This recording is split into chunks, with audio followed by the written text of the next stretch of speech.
नमस्कार बच्चों,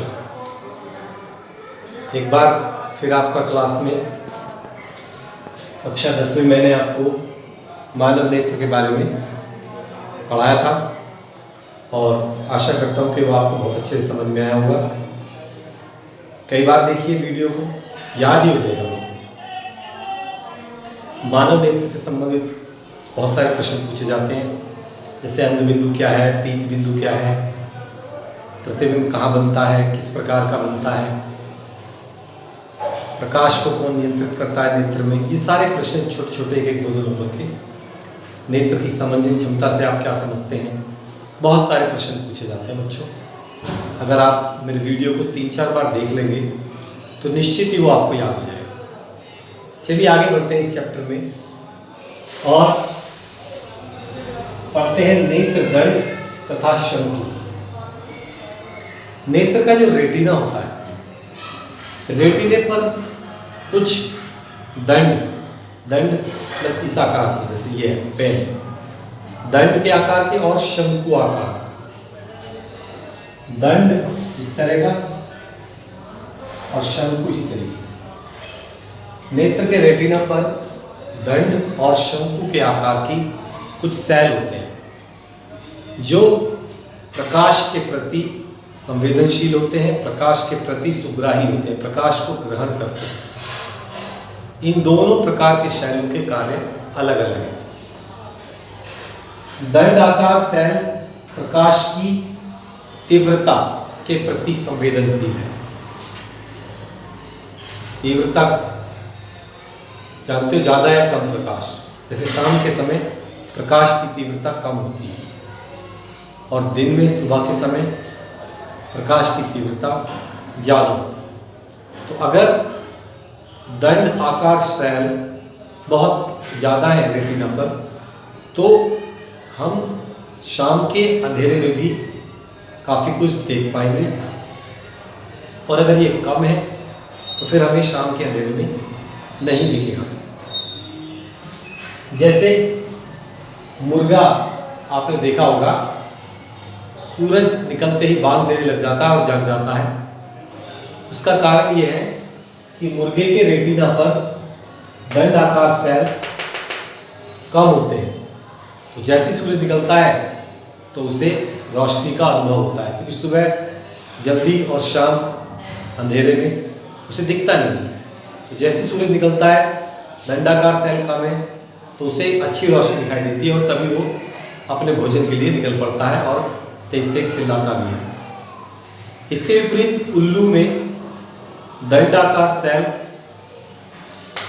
ज़्यादा होते हैं, इसलिए इतने ज़्यादा होने के कारण उसे जैसी रोशनी, बहुत तेज रोशनी होती है और वो लगभग अंधा सा हो जाता है। अगर आपकी आंखों पर भी बहुत तेज रोशनी डालोगे तो आपको भी कुछ नहीं दिखाई देगा। तो उल्लू में दंडाकार सेल इतने ज़्यादा है कि उसे रात के अंधेरे में भी दिखाई देता है, इसीलिए उसे रात के अंधेरे में ही देखना आरामदायक लगता है और वो अपने शिकार के लिए रात के अंधेरे में ही निकलता है। कुछ लोग उल्लू को रात में देखकर न जाने कितने प्रकार की बातें करते हैं, तो ऐसा भ्रम आप अपने मन से निकाल दीजिए। उल्लू सामान्य प्राणियों के जैसा ही है, परंतु दंडाकार सेल रेटिना पर अधिक होने के कारण वो रात में शिकार करता है। शंकुआकार सेल, शंकु के आकार की सेल प्रकाश के रंगों के प्रति संवेदनशील होती हैं। प्रकाश के भिन्न भिन्न रंग हमें इन्हीं शंकुआकार सेलों के कारण दिखाई देते हैं। इसके बाद हम आगे बढ़ते हैं और पढ़ते हैं दृष्टि दोष। बच्चों, आपने देखा होगा लोग बाग चश्मा लगाते हैं और चश्मे का प्रयोग करते हैं। ऐसा वो क्यों करते हैं? क्योंकि उन्हें दूर का या पास का दिखाई नहीं देता, या कभी कभी ऐसा होता है कि ना ही दूर का दिखाई देता है और ना ही पास का दिखाई देता है। जब ऐसी स्थिति आती है कि मनुष्य को ना तो दूर का दिखाई दे या फिर ना पास का दिखाई दे या दोनों दिखाई दे, तो ऐसी स्थिति को हम दृष्टि दोष कहते हैं। तो पहला जो दृष्टि दोष है वो है निकट दृष्टि दोष। निकट दृष्टि दोष में क्या होता है कि हमें निकट दृष्टि दोष है, निकट दृष्टि दोष, ऐसा लगता है कि निकट की दृष्टि में दोष है, लेकिन नहीं, निकट का साफ दिखाई देता है परंतु दूर का साफ दिखाई नहीं देता। ध्यान से, नाम में, नाम के अनुसार मत चलना, नाम थोड़ा उल्टा लगता है। निकट दृष्टि दोष, ऐसा लगता है निकट की दृष्टि में दोष है, लेकिन नहीं, निकट का साफ दिखाई देगा लेकिन दूर का साफ दिखाई नहीं देता। ऐसी स्थिति में जो दूर बिंदु होता है नेत्र का, वो अनंत से पास आ जाता है, तो हमें दूर का दिखाई स्पष्ट नहीं देता। इस दोष को हम निकट दृष्टि दोष कहते हैं। कारण क्या है इस दोष का? इस दोष का कारण है नेत्र गोलक की वक्रता बढ़ जाना। नेत्र गोलक लगभग गोल होता है, लेकिन ये थोड़ा पिचक कर इसकी वक्रता बढ़ जाएगी। वक्रता बढ़ जाएगी तो ये जो दूरी है लेंस और रेटिना की, वो दूरी बढ़ गई। रेटिना लगभग यहाँ होना चाहिए, वो पीछे पहुंच गया, लेकिन लेंस तो प्रतिबिंब यही बनाएगा, लेंस के अनुसार तो यही बनना चाहिए, तो प्रतिबिंब रेटिना से पहले बनने लगता है। हमें तो रेटिना पर बनने वाला प्रतिबिंब दिखाई देता है, उससे पहले बनने वाला प्रतिबिंब दिखाई नहीं देता, इसीलिए हमें दूर की चीजें दिखाई नहीं देती।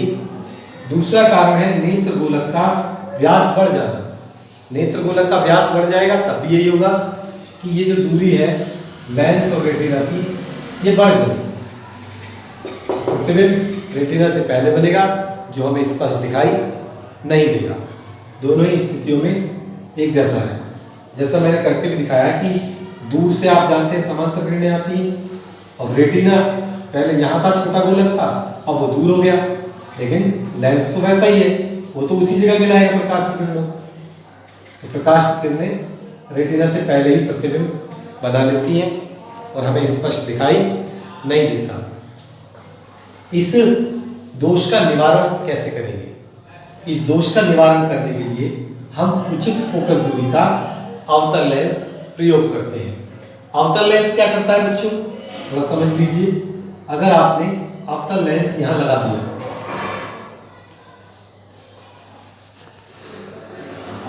अगर आपने यहां अवतल लेंस लगा दिया, तो जब प्रकाश की किरणें इससे जाएंगी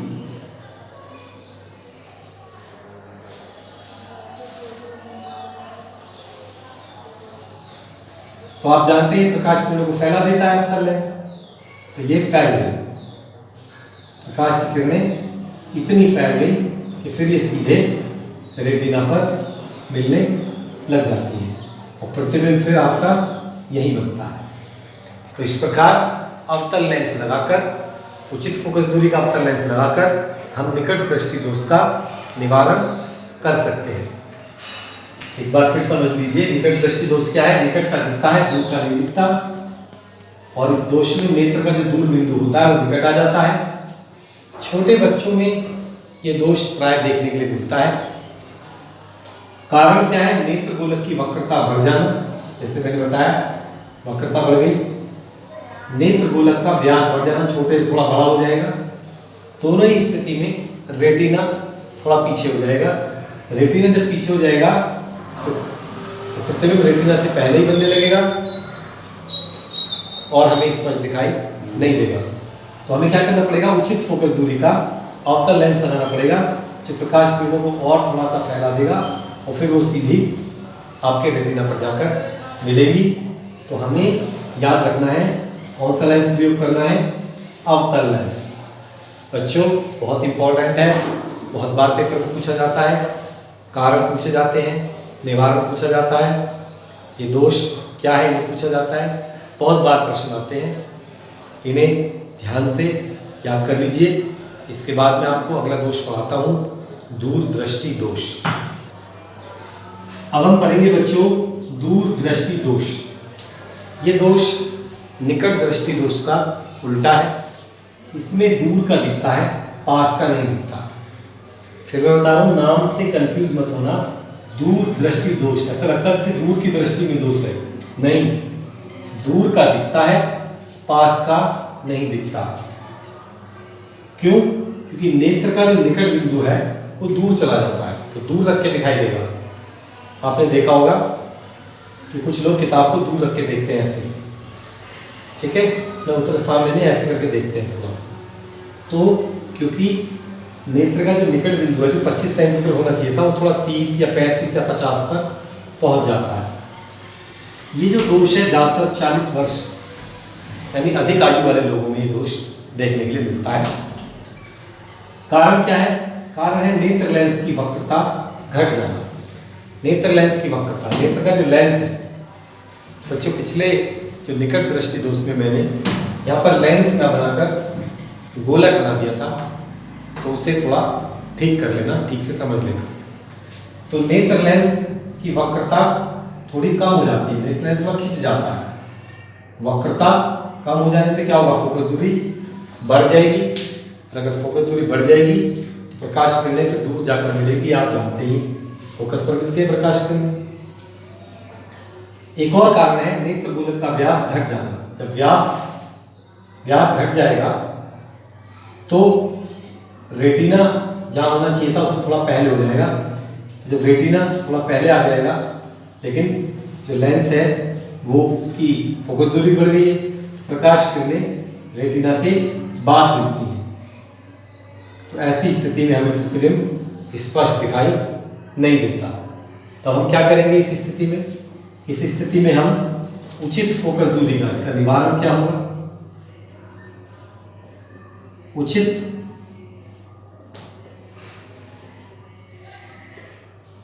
फोकस दूरी का उत्तल लेंस का प्रयोग करते हैं। क्यों? उत्तल लेंस प्रकाश की किरणों को अभिसरित कर देता है, और इतनी अभिसरित कर देता है कि फिर नेत्र लेंस के द्वारा ये किरणें रेटिना पर जाकर मिलती हैं और हमें प्रतिबिंब स्पष्ट दिखाई देता है। एक बार फिर से रिवाइज करते हैं। दूरदृष्टि दोष, इसमें दूर का दिखता है, पास का नहीं दिखता। क्यों? क्योंकि नेत्र का निकट बिंदु दूर हो जाता है, पास का जो बिंदु है थोड़ा दूर हो जाता है।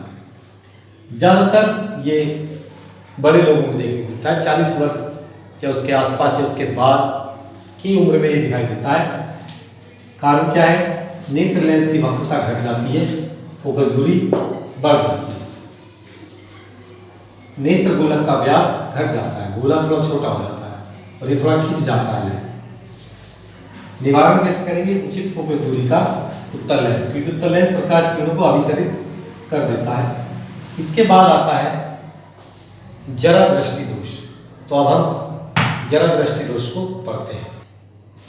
इसके बाद आता है बच्चों जरा दृष्टि दोष। जरा दृष्टि दोष एक ऐसा दोष है, इसमें ना तो निकट का दिखता है और ना दूर का दिखता है, दोनों स्पष्ट दिखाई नहीं देते। दिखता तो है लेकिन स्पष्ट दिखाई नहीं देते। ये दोष कब उत्पन्न होता है और कैसे उत्पन्न होता है, क्यों उत्पन्न होता है? नेत्र लेंस की समंजन क्षमता घट जाती है। मैंने आपको बताया था कि जो हमारा नेत्र लेंस है ये अपनी फोकस दूरी बदलता है, दूर की देखने के लिए और पास की देखने के लिए। कौन करता है ऐसा? ऐसा करते हैं मांसपेशियां। जब हम दूर के लिए देखते हैं तो हमारी मांसपेशियां खिंच जाती हैं, जिससे वक्रता घट जाती है और फोकस दूरी बढ़ जाती है। और जब पास का देखना होता है तो हमारी मांसपेशियां रिलैक्स में आ जाती हैं, जिससे वक्रता बढ़ जाती है और फोकस दूरी घट जाती है। तो इस प्रकार जब ये जो क्षमता है फोकस दूरी को बदलने की, ये बदल जाती है, मतलब कमज़ोर हो जाती है। क्योंकि आदमी जब वृद्ध हो जाता है तब ये स्थिति आती है, और वृद्ध होने पर तो आप जानते ही हैं ज़्यादातर शरीर के अंग कमज़ोर हो जाते हैं। तो सिलरई मसल्स, सिलरई मांसपेशियाँ, ये वही मांसपेशियाँ हैं जो नेत्र लेंस की फोकस दूरी को परिवर्तित करती हैं। सिलरई मांसपेशियाँ कमज़ोर पड़ जाती हैं, जिसकी वजह से जरा दृष्टि दोष उत्पन्न होता है। तो ऐसे व्यक्ति के लिए हमें क्या करना पड़ेगा? ऐसे व्यक्ति के लिए हम जो चश्मा बनाएंगे उसमें 2 लेंस लगाने होंगे। ऊपर की तरफ उत्तल लेंस और नीचे की तरफ उत्तल लेंस हमें लगाना होगा। तो इस प्रकार बच्चों हम जरा दृष्टि दोष का निवारण कर सकते हैं। तो अब मैं आपको इन पर एक आंकिक प्रश्न करके दिखाता हूँ। अब बच्चों, अब हम दृष्टि दोष से संबंधित एक आंकिक प्रश्न हल करते हैं। एक निकट दृष्टि दोष वाला व्यक्ति, निकट दृष्टि दोष है तो पास का तो स्पष्ट दिखता है, दूर का नहीं दिखता, तो 20 सेंटीमीटर दूरी पर स्थित पुस्तक को स्पष्ट पढ़ सकता है। पुस्तक को 25 सेंटीमीटर दूर रखकर पढ़ने के लिए उसे कैसा और कितनी फोकस दूरी का लेंस अपने चश्मे में प्रयुक्त करना पड़ेगा। अब जैसे कि आप समझ, प्रश्न ने ही हमें बता दिया कि निकट दृष्टि दोष है और निकट दृष्टि दोष में हम अवतल लेंस का प्रयोग करते हैं, तो ये तो हम आंसर पहले दे सकते हैं उसे कि अवतल लेंस का प्रयोग करना पड़ेगा। अब कितनी फोकस दूरी का करना पड़ेगा ये हम प्रश्न में करेंगे। बच्चों, इन प्रश्नों को करते समय एक बात आप ध्यान समझ लीजिए कि इन दोनों प्रश्नों में लेंस सूत्र का प्रयोग होगा 1/f बराबर 1/v माइनस 1/u, और इसमें u और v दोनों को हमेशा माइनस में रखा जाएगा, क्योंकि जो चश्मा होता है उसके सामने ही दोनों चीजें होती हैं, वस्तु भी और प्रतिबिंब भी। तो ध्यान रखना है, दोनों ही स्थिति में हमें u और v दोनों माइनस में रखने, निगेटिव रखने, ऋणात्मक रखने। अब प्रश्न को हल करते हैं। हमें व्यक्ति रख रहा है 20 सेंटीमीटर पर और 25 सेंटीमीटर रखना है, तो 25 सेंटीमीटर पर रखना है तो पुस्तक, तो आपका u हो गया 25 सेंटीमीटर। जहां वो वस्तु को देखना चाहता है वहां u होता है, तो u 25 सेंटीमीटर पर रखना चाहता है और उसे दिखता उसे 20 सेंटीमीटर का है, तो हमें ऐसा लेंस लगाना पड़ेगा जो 25 सेंटीमीटर दूरी पर रखी वस्तु का प्रतिबिंब 20 सेंटीमीटर पर बना दे। तो प्रतिबिंब कहाँ बनेगा? 20 सेंटीमीटर। तो अब फोकस दूरी आपने निकाली है, तो आप जानते हैं 1/f बराबर 1/v माइनस 1/u, यही हमारा लेंस सूत्र। 1/v कितना है? माइनस का 20, u कितना है? माइनस का 25, तो माइनस 1/20 हो जाएगा, माइनस माइनस प्लस 1/25 हो जाएगा। इनका एलसीएम लेंगे 100 आएगा। कितना आएगा? 100। तो अब 20 से भाग करेंगे, 20 पंजे 100, माइनस का 25 से भाग करेंगे, 25 का 100, तो माइनस का 1/f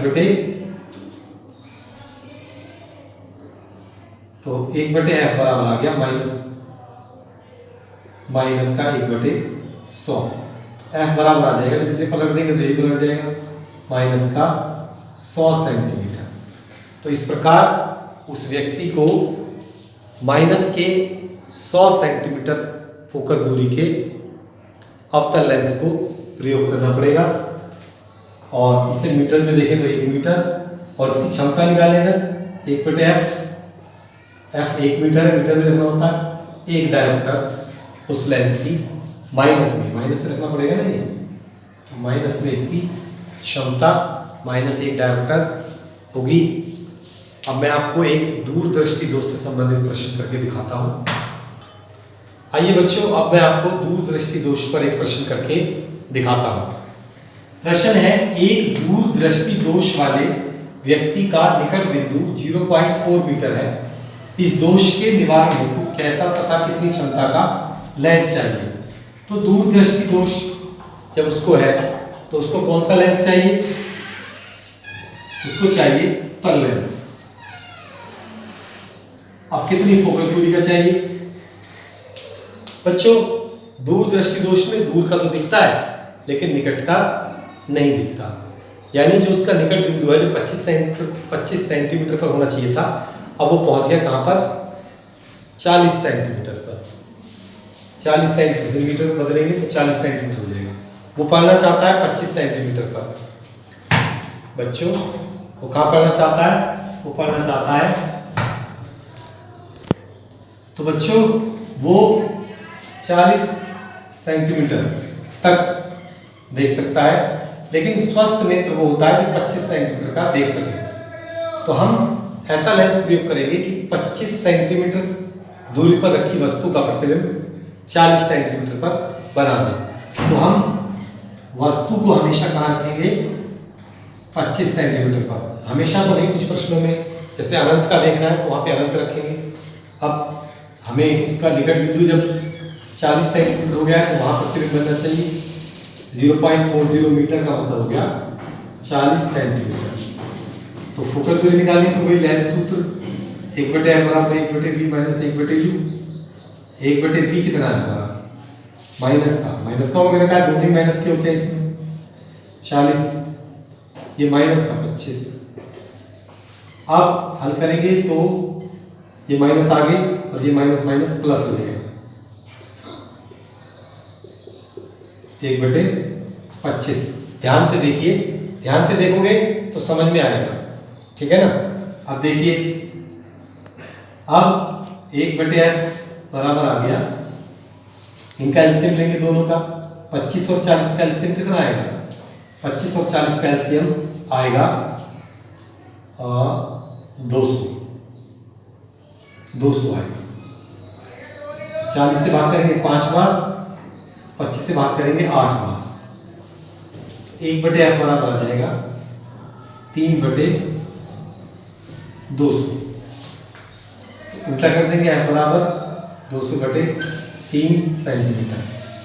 अब क्षमता निकालनी है, क्षमता निकालने के लिए फॉर्म होता है 1/, फोकस दूरी मीटर में, या 100/फोकस दूरी सेंटीमीटर में। तो हमारी फोकस दूरी सेंटीमीटर में, तो ये वाला फॉर्म लगाते हैं 100/फोकस दूरी 200/3, तो 200/3, ये 3 ऊपर चला जाएगा, तो 100 गुणा 3/200, तो 100 से 2 बार और 2 से ये 1.5 आ जाएगा। और क्षमता का मात्रक होता है डायमीटर। तो इस प्रकार बच्चों आप दोनों ही प्रकार के क्वेश्चन कर पाएंगे। प्रैक्टिस करेंगे, बार बार मेरे द्वारा बताए गए वीडियो को देखते रहिए। जितनी बार देखोगे उतना ज़्यादा समझ में आएगा, ये मैं फिर कह रहा हूँ, नहीं तो ऐसा करके देख लीजिए। यदि आपको लगता है कि चैप्टर याद नहीं हो रहा है या कम समझ में आया है तो बार बार वीडियो देखिए। बस आपने एक बटन दबाना है, कान में लीड लगानी है और वीडियो को सुनते रहना है और देखते रहना है। जितना देखेंगे उतना ज़्यादा समझ में आएगा।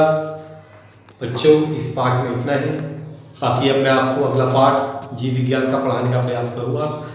जीव विज्ञान के पाठ में से भी 1-2 पाठ पढ़ाते हैं।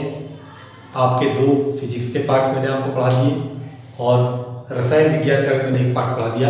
हो सकता है मैं आपको एक और पाठ रसायन विज्ञान का पढ़ाऊँ। चलिए, तो पहले एक पाठ रसायन विज्ञान का ही पढ़ाते हैं, उसके बाद फिर हम आपको जीव विज्ञान पढ़ाएंगे। आज के बाद इतना ही, फिर मिलते हैं। नमस्कार, धन्यवाद।